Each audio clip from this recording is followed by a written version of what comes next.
전 세계 기독교인들이 가장 많이 부르는 찬양, 그리고 감동적으로 부르는 찬양은 Amazing Grace라고 하는 찬양입니다. 이것이 이제 우리가 사용하는 찬송가에서는 이제 305장에서 나 같은 죄인 살리신이라고 하는 찬양으로 되어져 있습니다. 이 찬송을 지은 사람은 존 뉴턴이라고 하는 사람입니다. 그는 영국에서 태어났는데 선장이었던 아버지와 그리고 신실한 성공의 성도였던 어머니 사이에서 태어났습니다. 어머니는 어려서부터 뉴턴에게 성경을 읽어주고 그리고 그의 무릎 아래에서 하나님의 말씀을 전하고 또 기도하면서 성장을 하게 됩니다. 그런 어머니가 7살에 폐병으로 돌아가시게 됩니다. 그리고 11살에 되어서 아버지를 따라서 이제 배를 타고 생활을 하게 되었습니다. 거칠고 방탕한 선원들과 함께 생활하면서 이 뉴턴도 자연스럽게 거칠고 방탕한 삶을 살게 되었습니다. 20대 초반에 아버지 친구의 배려로 노예 무역선의 선장이 되었습니다. 그런데 그의 관심과 목표는 오직 돈에 있었습니다. 얼마나 튼튼하고 건장한 노예들을 잡아가지고 그들을 노예 시장에서 팔아서 많은 돈을 버느냐에 있었습니다. 그에게 있어서 동정이나 사랑이라고 하는 것은 사치스러운 감정에 불과했습니다. 사람들은 그를 가리켜서 냉혈인간이라고 부르기도 했습니다. 뉴턴의 인생에서는 많은 어려움들이 있었습니다. 때로는 말에 떨어져서 죽을 위기에 처하기도 했었고, 그리고 사냥을 가다가 길을 잃고 늪에 빠져서 죽을 위험에 처하기도 했었습니다. 그는 많은 위험과 위기를 겪었습니다. 고난과 역경을 경험하기도 했습니다. 그때마다 하나님께서는 그를 떠나지 않고 버리지 않으셨습니다. 그를 구원해 주셨고 그를 위기에서 건져 주셨습니다. 그러나 뉴턴은 하나님의 은혜를 깨닫지 못했습니다. 그리고 오랜 악한 습관을 버리지 못하고 순간적으로는 하나님의 은혜를 깨달았고 하나님의 도움이 있었다는 사실을 고백했지만은 그 습관을 버리지 못하고 계속해서 악한 생활을 하고 있었습니다. 그런 뉴턴이 1755년에 심한 열병을 앓게 됩니다. 그리고 자신에게 있었던 위험과 위기를 만났을 때 하나님께서 자신을 구원하신 은혜가 있었던 사실을 깨닫게 됩니다. 그리고 그는 이런 고백을 하나님 앞에 드립니다. 주님께서는 내가 수원으로부터 신선한 능력과 은혜를 계속 공급받지 않는 한 나 스스로는 한 시간도 설 수 없는 얼마나 불쌍한 존재인가 하는 것을 일깨워 주셨습니다. 라고 고백을 하게 됩니다. 그는 무엇을 고백하고 있습니까? 물의 근원이 되신 하나님께서 자신을 도와주지 않았다면, 자신에게 은혜를 베풀어 주시지 않았다면 한 시간도 설 수 없는 그런 불쌍하고 연약한 존재임을 고백합니다. 사실 우리도 하나님의 은혜 없이는 살아갈 수 없는 존재입니다. 그러나 얼마나 많이 하나님의 은혜에 대한 고백을 갖고 있고 그 은혜를 기억하며 감사하고 살아가고 있는지 우리 자신을 돌아볼 필요가 있습니다. 이 존 뉴턴은 자신의 묘비명에 이렇게 써달라고 부탁을 하게 됩니다. 신부름꾼 존 뉴턴은 우리의 주님 되시고 구제주이신 예수 그리스도의 풍성한 은혜로 보존되고 회복되고 용서받고 또 자기가 오랫동안 대적하고 파괴하려 했던 믿음을 오히려 전하게 되었습니다. 라고 기록해달라고 했습니다. 그래서 이 존 뉴턴의 묘비명은 그렇게 쓰여져 있다고 합니다. 그는 그리스도의 은혜로 구원받았습니다. 보존되었습니다. 회복되고 용서받고 복음을 전하는 자로 평생을 살았던 것을 고백하고 있습니다. 여러분, 어떤 사람이 그리스도의 좋은 일꾼으로 살아갈 수 있을까요? 어떤 사람이 하나님 앞에서 신실한 자로 살아갈 수 있습니까? 그것은 하나님의 은혜를 받았음을 기억하고 감사하는 사람입니다. 하나님의 은혜를 깨달은 사람입니다. 바울의 생애를 사로잡았던 것도 하나님의 은혜였습니다. 그는 하나님의 은혜로 구원받고 복음과 교회를 위해서 헌신하는 자로 살게 됩니다. 우리도 하나님의 은혜로 구원을 받았습니다. 그리고 지금도 하나님의 은혜 가운데서 살고 있습니다. 앞으로도 하나님의 은혜 안에서 살게 될 것입니다. 하나님의 은혜가 없었다면 우리는 여전히 죄와 사망 가운데 거하는 자가 되었고, 우리는 악한 마귀를 따르는 자가 되었고, 우리는 하나님의 진노와 저주를 받은 자로 살아갈 수밖에 없었을 것입니다. 우리가 하나님의 은혜로 복음을 듣고 구원받고, 그리고 하나님의 거룩한 은혜 가운데서 살아가고 있다는 사실을 여러분 고백할 수 있기를 바랍니다. 우리가 그리스도인이 된 것도 하나님의 은혜이고, 그리스도인으로 살아갈 수 있는 것도 하나님의 은혜라는 사실을 믿으시기를 바랍니다. 바울은 하나님의 은혜에 대해서 고백을 하고 있습니다. 첫째로 하나님의 은혜는 무엇에 있습니까? 하나님의 은혜는 구원과 소명을 받았다는 것입니다. 이것이 바울이 고백했던 하나님의 은혜입니다. 오늘 9절 말씀을 보시겠습니다. 함께합니다. 하나님이 우리를 구원하사 거룩하신 소명으로 부르심은 우리의 행위대로 하심이 아니요 오직 자기의 뜻과 영원전부터 그리스도 예수 안에서 우리에게 주신 은혜대로 하심이라 라고는 말씀을 하고 있습니다. 하나님의 뜻은 인간의 뜻과 행위에 대한 반응이 아니라는 것입니다. 다시 말하면 하나님의 은혜는 인간의 뜻과 사람들의 행위에 대한 반응이 아니라는 것입니다.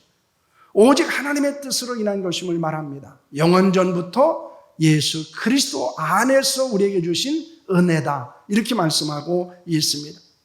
그러므로 이 하나님의 은혜는 무한한 사랑입니다. 그리고 조건 없는 사랑이라는 것입니다. 하나님의 은혜로 바울은 어떻게 되었다고 고백하고 있습니까? 첫째로 하나님의 은혜로 구원을 받았음을 그는 고백하고 있습니다. 그래서 오늘 본문은 이렇게 말합니다. 하나님이 우리를 구원하사라고 말합니다. 하나님의 은혜로 구원을 받았다라고 하는 것이 바울의 고백입니다. 에베소 2장 8절 말씀, 9절 말씀은 이렇게 말하고 있습니다. 너희는 그 은혜에 의하여 믿음으로 말미암아 구원을 받았으니 이것이 너에게서 난 것이 아니요 하나님의 선물이라. 하나님의 선물이라. 행해서 난 것이 아니니 이는 누구든지 자랑하지 못하게 함이니 라는 말씀을 하고 있습니다. 바울은 어떻게 구원을 받았다고 말합니까? 하나님의 은혜로 구원을 받았다고 말합니다. 믿음으로 구원을 받았다고 말합니다. 근데 여기에서 매우 중요한 의미를 갖고 있습니다. 믿음으로 구원을 받는데 그 믿음까지도 하나님의 은혜의 선물이라는 사실을 고백하고 있는 것입니다. 여러분, 이 구원에 있어서 인간의 행위는 전혀 개입하지도 작용할 수도 없다는 것입니다. 왜냐하면 하나님께서 인간의 행위가 아닌 은혜의 믿음으로 말미암아 구원을 주시는 것이기 때문입니다. 이것은 누구도 구원받았다는 것을 자랑하지 말라라는 것이 아닙니다.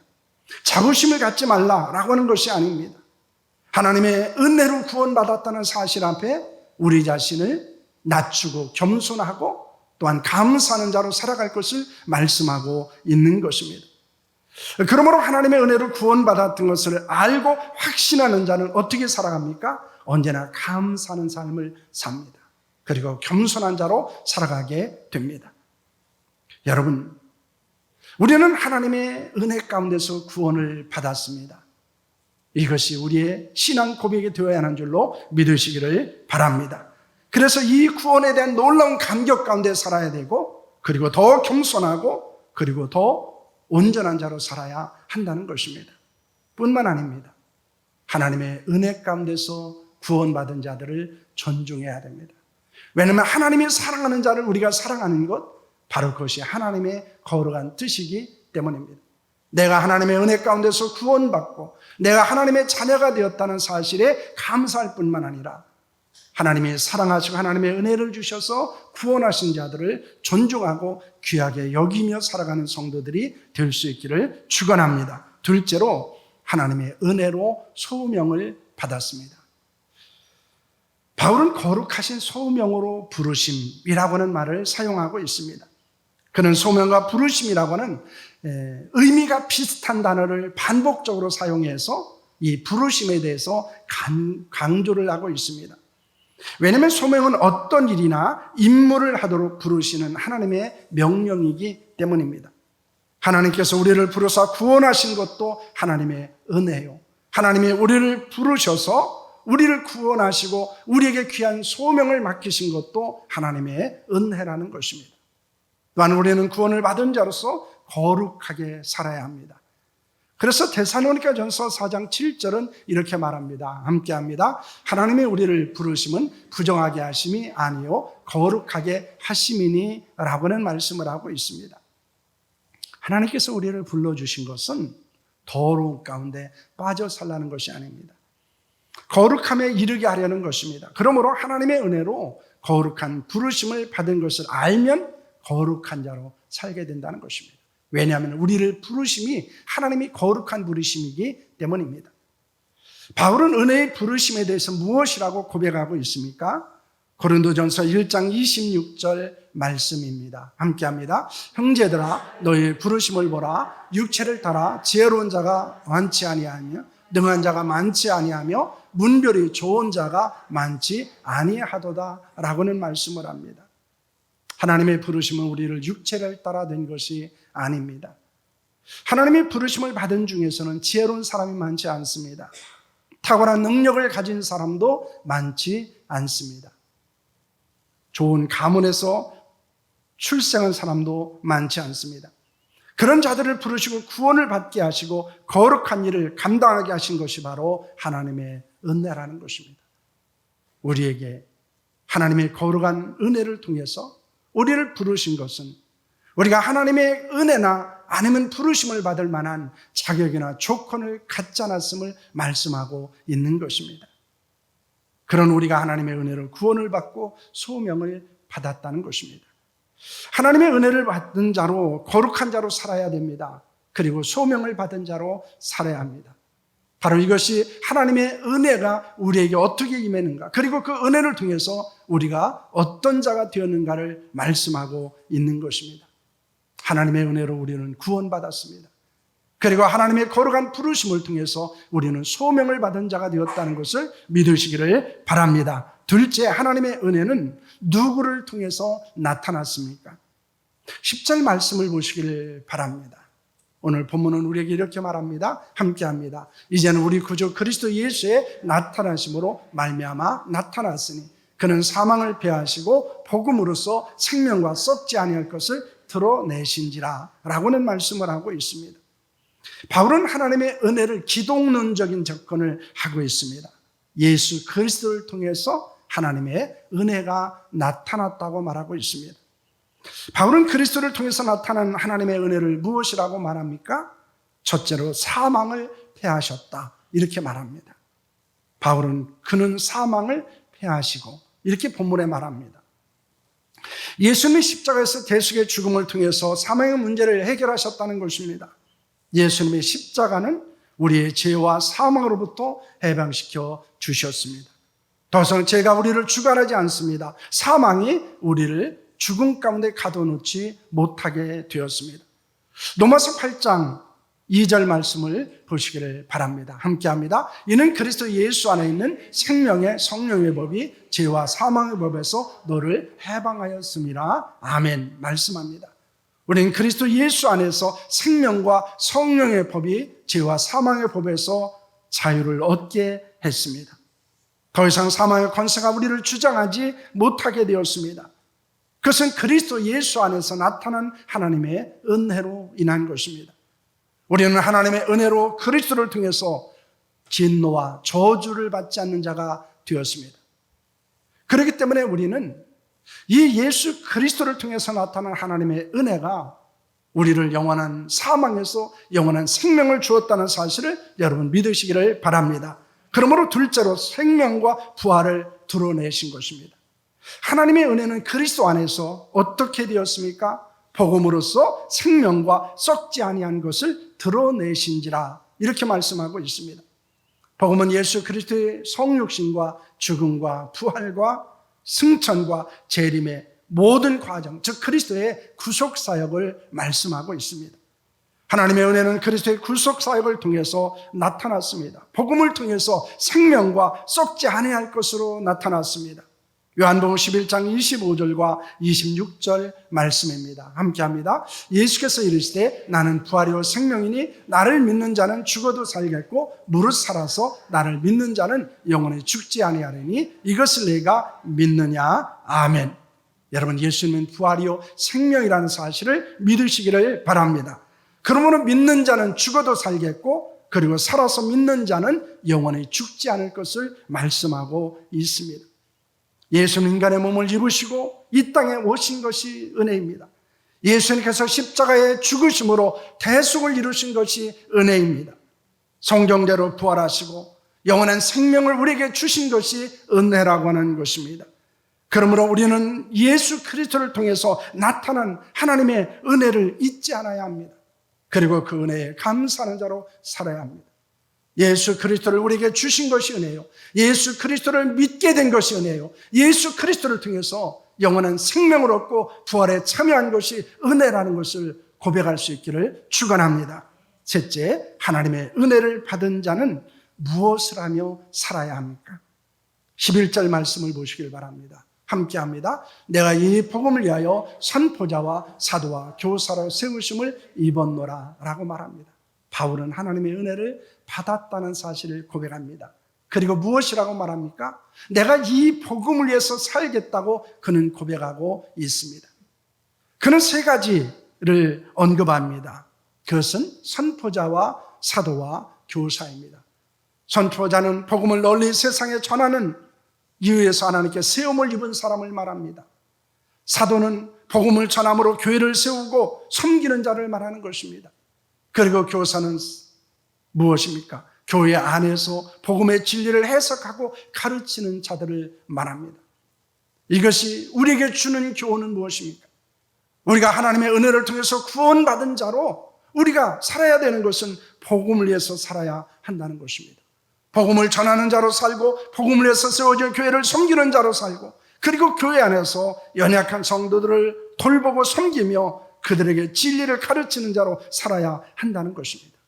바로 이것이 하나님의 은혜를 받은 자의 거룩한 삶임을 우리에게 말씀하고 있습니다.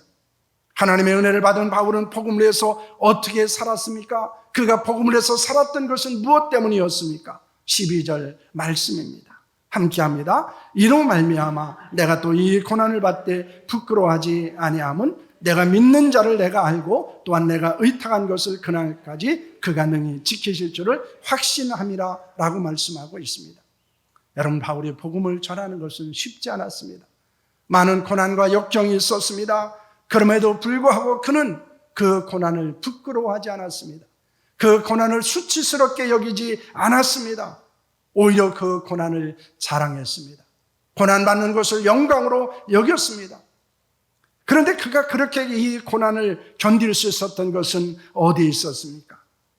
그것은 복음이 예수 그리스도라는 사실을 알았기 때문입니다. 그래서 그는 자신의 믿음의 대상 복음이 바로 예수 그리스도라는 사실을 알고 있었기 때문에 그는 복음을 전하다가 고난을 받는 것을 부끄러워하지 않은 것입니다. 또한 예수님께서 맡기신 복음 전하는 것을 그날까지, 재림하시는 그날까지, 자기의 인생에 마치는 그날까지 지켜주신다는 사실을 확신했기 때문입니다. 바울은 어떤 고난을 겪을지라도 그리스도의 사랑에서 자신이 끊어지지 않는다는 사실을 믿었습니다. 그리고 그 사랑으로 말미암아 자신의 복음을 전함으로 많은 열매를 거두고 그리고 그날까지 하나님께서 자신을 안전하게 지켜주실 것을 믿었다는 것입니다. 그렇기 때문에 그는 복음을 전하며 많은 고난을 겪었음에도 불구하고 그는 낙심하지 않았습니다. 절망하지 않았습니다. 부끄러워하지 않았습니다. 우리가 기억해야 되는 것이 바로 이것입니다. 하나님이 왜 우리에게 은혜를 주셨을까요? 하나님이 왜 우리를 구원하셨을까요?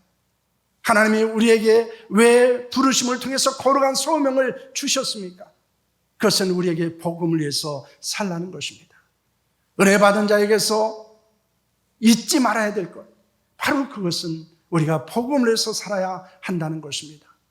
우리에게 복음을 전할 사명이 있고 복음에 대한 확신을 갖고 살아가는 것이 바로 하나님의 은혜를 감당하는 자로 살아가는 것임을 믿으시기를 바랍니다.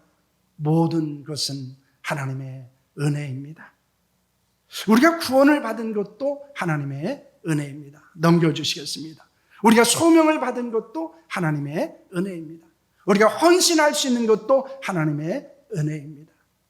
하나님의 은혜가 아니면 우리는 구원을 받을 수도 없었고, 우리는 하나님이 거룩한 부르심을 받지도 못했고, 우리는 하나님을 위해서 복음을 위해서 헌신할 수도 없었을 것입니다. 그 모든 것은 하나님의 은혜입니다. 그러므로 우리는 어떻게 살아야 됩니까? 하나님의 은혜를 기억하며 살아야 됩니다. 내게 주신 은혜가 얼마나 큰지를 기억하십시오. 얼마나 그 은혜가 놀라운지를 우리는 기억하며 살아야 됩니다.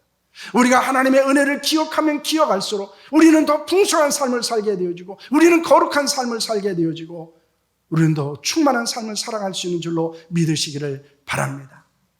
은혜를 잊으면 하나님을 잊게 됩니다.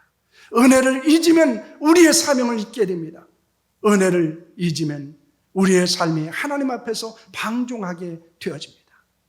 그러므로 우리는 하나님의 은혜를 기억해야 합니다. 하나님의 은혜에 감사해야 됩니다. 나 같은 자를 구원하신 은혜, 나 같은 자에게도 소망을 주신 그 은혜에 우리는 감사해야 됩니다. 그리고 구원받았음에 감격하는 삶을 살아야 합니다. 그리고 우리는 하나님의 은혜를 간구해야 됩니다. 더 하나님의 은혜를 사모해야 됩니다. 더 풍성한 은혜가 우리 가운데 임하기를 위해서 우리는 기도해야 됩니다. 그 은혜가 나를 사로잡기를 위해서, 그 은혜에 우리가 젖어 살기를 위해서, 그 은혜에 우리가 더욱더 충만한 자의 삶을 살기를 위해서 우리는 기도해야 합니다. 그리고 우리는 하나님의 은혜를 고백하는 자로 살아야 됩니다. 내게 임하는 은혜가 얼마나 큰지, 얼마나 놀라운 것이고, 그리고 얼마나 축복된 것인가를 사람들에게 전하는 자로 살아갈 수 있기를 소망합니다. 하나님의 은혜가 없었다면 지금 나도 없었고 여러분도 없었을 것입니다. 그러므로 바울은 이렇게 고백하고 있습니다. 나의 나된 것은 하나님의 은혜로라 고백하고 있습니다. 여러분이 지금 이 자리에 앉아있는 것이 은혜요, 지금도 살아가는 것이 은혜요, 앞으로도 살아갈 모든 것들이 하나님의 은혜 안에서 이루어진다는 사실을 여러분 고백할 수 있기를 축복합니다. 우리 앞에 있는 거 한번 읽고 마치도록 하겠습니다. 모든 것이 하나님의 은혜입니다. 구원을 받은 것이 은혜입니다. 소명을 받은 것이 은혜입니다. 헌신하는 것도 은혜입니다. 하나님의 은혜를 기억하라. 하나님의 은혜에 감사하라. 하나님의 은혜를 간구하라. 하나님의 은혜를 고백하라. 여러분 잊지 않았으면 합니다. 하나님의 은혜가 더 풍성하게, 그리고 그 은혜에 대한 감격이 여러분들에게 더 풍성할 수 있기를 축원합니다.